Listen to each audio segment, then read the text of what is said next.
Amy, it's so fun to have you. We've known each other for a while, Yes. and one of the ways that we've been connected, and one of the reasons that we've been connected, is through your work with SMARTY. And it's fun to have SMARTY here, but it's really fun to learn more about what SMARTY is and how you have created a platform for women. Talk to me about what that platform is and what you do, what your goal is in SMARTY.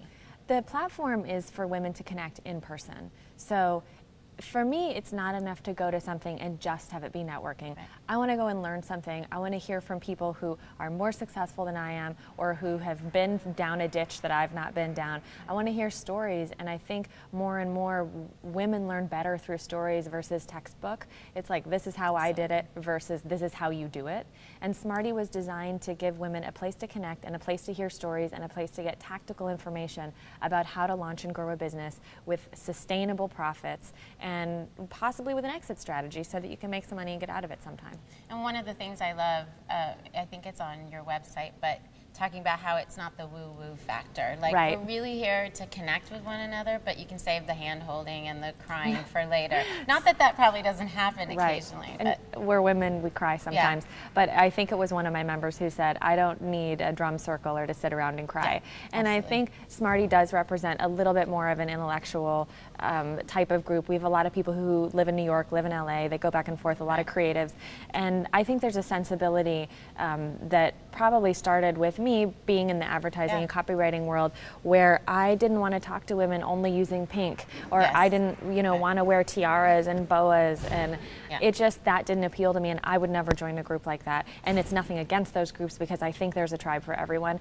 I just needed to surround myself with my community and my like minds, so that I felt like I was connecting in LA, which is a city that's very hard to connect in. And once they came and saw that it wasn't another cheesy networking thing, then they brought their other friends. They brought their people.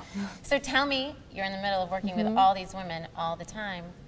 What's the big mistake? What's the issue that you see that you're like, don't do that. We got to stop that. I think there's a big myth that when you are very good at what you do, when you're a true talent, that also means that you can run a business.